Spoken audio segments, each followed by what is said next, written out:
ಪ್ರಧಾನಿ ನರೇಂದ್ರ ಮೋದಿ ರಾಜ್ಯಕ್ಕೆ ಬಂದಿರುವುದು ರಾಜ್ಯದ ಜನ ಬಿಜೆಪಿ ಪಕ್ಷ ಮತ್ತು ಕಾರ್ಯಕರ್ತರಿಗೆ ಬೂಸ್ಟರ್ ಡೋಸ್ ಕೊಟ್ಟಂತೆ ಅಂತ ಕಂದಾಯ ಸಚಿವ ಆರ್ ಅಶೋಕ್ ಹಾಗೇನೆ ಸಂಸದ ನಳಿನ್ ಕುಮಾರ್ ಕಟೀಲ್ ಬಣ್ಣಿಸಿದ್ದಾರೆ. ನನ್ನ ಜನರ ಸಮಸ್ಯೆ ಬಗೆಹರಿಬೇಕು, ಇದಕ್ಕೆ ಟಾರ್ಗೆಟ್ ಮಾಡ್ತಿದ್ದೀನಿ, ಐ ಡೋಂಟ್ ಕೇರ್ ಅಂತ ಸುಮಲತಾ ಗುಡುಗಿದ್ದಾರೆ. ಈ ಮೂಲಕ ಪರೋಕ್ಷವಾಗಿ ಸಂಸದ ಪ್ರತಾಪ್ ಸಿಂಹ ವಿರುದ್ಧ ಕಿಡಿಕಾರಿದ್ದಾರೆ. ಊರಿನಲ್ಲಿ ಸ್ಮಶಾನವಿಲ್ಲ ಅಂತ ಗ್ರಾಮಸ್ಥರು ಗ್ರಾಮ ಪಂಚಾಯತ್ ಆವರಣದಲ್ಲಿ ಶವ ಸಂಸ್ಕಾರಕ್ಕೆ ಸಿದ್ಧತೆ ನಡೆಸಿರುವಂತಹ ಘಟನೆ ಚಾಮರಾಜನಗರದಲ್ಲಿ ನಡೆದಿದೆ. ಸಂತೆಕಡೂರು ಗ್ರಾಮದ ಸ್ಮಶಾನಕ್ಕೆ ಮಂಜೂರಾಗಿದ್ದ 3 ಎಕರೆ ಜಾಗದಲ್ಲಿ ಕೆಲವರು ಮನೆಯನ್ನು ನಿರ್ಮಿಸಿಕೊಂಡಿದ್ದಾರೆ. ಕಳೆದ ವಾರ ಉಳಿದ ಜಾಗವನ್ನು ಸರ್ವೆ ಮಾಡೋಕೆ ಹೋದ ಅಧಿಕಾರಿಗಳ ಎದುರು ಮನೆಗಳನ್ನು ನಿರ್ಮಾಣ ಮಾಡಿಕೊಂಡಿದ್ದವರು ಪ್ರತಿಭಟನೆ ನಡೆಸಿ ವಾಪಸ್ ಕಳಿಸಿದ್ದಾರೆ.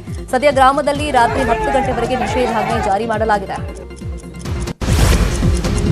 ಭೀಮಾ ತೀರದಲ್ಲಿ ಅಕ್ರಮ ನಾಡ ಪಿಸ್ತೂಲ್ ಮಾರಾಟ ದಂಧೆ ಸಕ್ರಿಯವಾಗಿ ನಡೀತಾ ಇದ್ದು, ನಾಡ ಪಿಸ್ತೂಲ್ ಹೊಂದಿದ್ದ 4 ಬಂಧಿಸಲಾಗಿದೆ. ಮಧ್ಯಪ್ರದೇಶದ ದಾರ್ ಜಿಲ್ಲೆಯಲ್ಲಿ ನಾಡ ಪಿಸ್ತೂಲ್ ಖರೀದಿ ಮಾಡಿ ತಂದಿದ್ರು.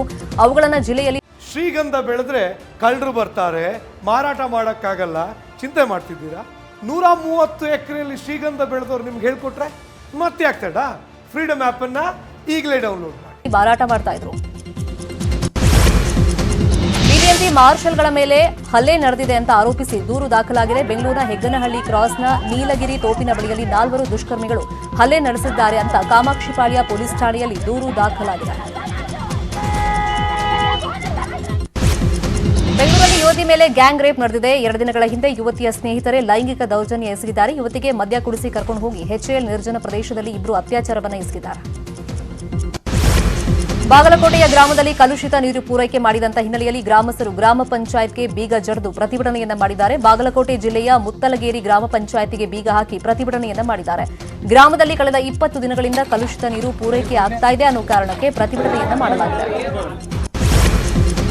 ರಾಷ್ಟ್ರೀಯ ಹೆದ್ದಾರಿಗಾಗಿ ಬೃಹತ್ ಮರ ಉರುಳಿಸಿದ ಪರಿಣಾಮ 100 ಪಕ್ಷಿಗಳು ಸಾವನ್ನಪ್ಪಿರುವಂತಹ ಘಟನೆ ಕೇರಳದಲ್ಲಿ ನಡೆದಿದೆ. ಮಲಪುರಂ ಜಿಲ್ಲೆಯ ತಿರುರಂಗದಿ ನಗರದಲ್ಲಿ ನಡೆದಿರುವಂತಹ ಘಟನೆಯ ವಿಡಿಯೋ ವೈರಲ್ ಆಗಿದೆ. ಸಾವಿರಾರು ಪಕ್ಷಿಗಳ ಮಾರಣ ಹೋಮ ಆಗ್ತಿರುವಂತಹ ವಿಡಿಯೋ ಸಾಮಾಜಿಕ ಜಾಲತಾಣದಲ್ಲಿ ಸಖತ್ ವೈರಲ್ ಆಗ್ತಾ ಇದೆ.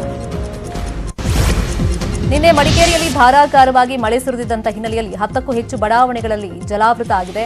ಸಾಕಷ್ಟು ಮನೆಗಳಿಗೂ ನೀರು ನುಗ್ಗಿದ್ದು, ಹಾಸಿಗೆ, ಬಟ್ಟೆ ಸೇರಿದಂತೆ ಅಗತ್ಯ ವಸ್ತುಗಳು ಹಾಳಾಗಿದ್ವು.